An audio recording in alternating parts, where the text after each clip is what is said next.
ज्या विद्यार्थ्यांनी हे प्रकरण बाहेर काढलं, सीबीएसईच्या पेपरचं प्रकरण बाहेर काढलं, त्या विद्यार्थ्यांना पाकिस्तानी म्हणण्याचं काम भाजपच्या लोकांनी या ठिकाणी केलं. त्या विद्यार्थ्यांना देशद्रोही म्हणण्याचं काम या ठिकाणी भाजपच्या लोकांनी त्या ठिकाणी केलं.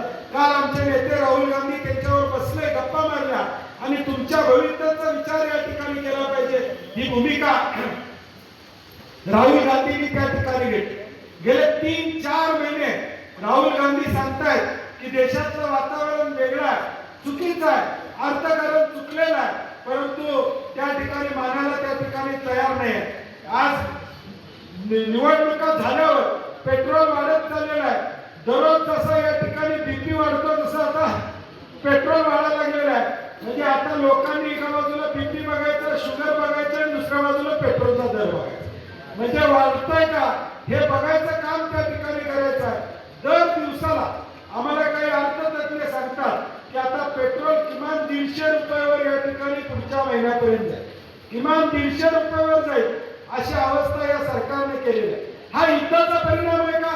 तर युद्धाचा परिणाम आहे हे मानतो, परंतु युद्ध होण्याआधी 2 वर्ष या देशाची अर्थव्यवस्था कोलमडलेली आहे, या देशाचं अर्थकारण बिघडलेलं आहे, या देशाला दिशा नसलेलं सरकार असल्यामुळं या देशाचं अर्थकारण बिघडलं. आज पेट्रोल डिझेल वाढलं, महागाई वाढणार आहे. आज तुम्ही व्हॉट्सअपवर बघताय IT कंपनीमध्ये आता 500-500 लोक, 700-700 लोक एका वेळी काढून टाकण्याचं काम त्या ठिकाणी चालू आहे. काल इंदोरीमध्ये 500 का 700 शिवराज 700 मुलांना 700 बच्चों को निकाला गया इंदौरी में जो IT क्षेत्र में काम करते. भाजपा की नीति क्या है, भाजपा का इसके बारे में धोरण क्या है, वो कोई नहीं बता सकता. सिर्फ जातीय तणाव निर्माण करायचा, हिंदू मुसलमान जातीय तणाव निर्माण करायचा आणि स्वतःची पोळी साधून घेण्याचा प्रयत्न भाजप करतोय. आणि माझी काँग्रेसच्या कार्यकर्त्यांना विनंती, मी नेहमी या व्यासपीठावर सांगतो की सोशल मीडिया हे आपलं मोठं शस्त्र लोकांच्या पर्यंत पोहोचायचं. आपण सोशल मीडियाच्या माध्यमातून जो भाजपचा काळा कारभार आहे तो लोकांच्या पुढे आणण्याचं काम या ठिकाणी केलं पाहिजे. आज जे भाजप या देशामध्ये सांगतंय की पेट्रोल या ठिकाणी कमी वापरा, सोनं या ठिकाणी खरेदी करू नका, तुम्ही परदेश दौरे करा आणि आम्ही मात्र या ठिकाणी कामावर जायचं सुद्धा चालत जायचा का प्रश्न.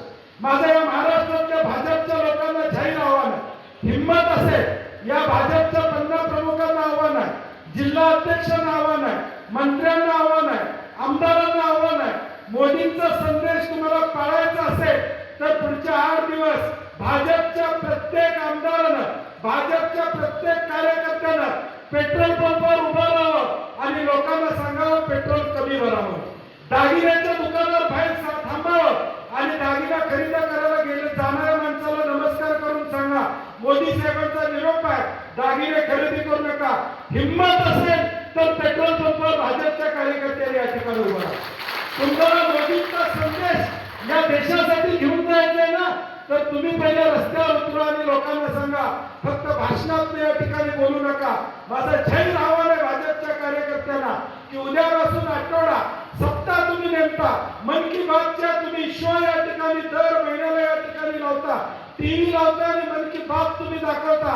आता मन की बात मध्ये जे मोदी साहेबांनी सांगितलेलं आहे ते लोकांना सांगण्यासाठी पेट्रोल पंपाच्या दारात उभा आहे का तुमच्यात हिंमत? तुमच्यात हिंमत असेल तर जावा आणि लोकांना पटवून द्या की पेट्रोल भरू नका, चालत जावा, नोकरीवर या ठिकाणी जाऊ नका, घरातून काम करा, हे सांगायचं काम करा, प्रचार करायचं काम या ठिकाणी करा. मग लोक तुम्हाला सडेतोड या ठिकाणी उत्तर देतील.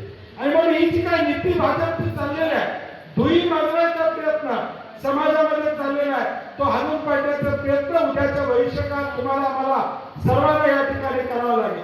कोल्हापूरमध्ये तर आपण नेहमीच एबीपी माझा, उघडा डोळे बघा नीट.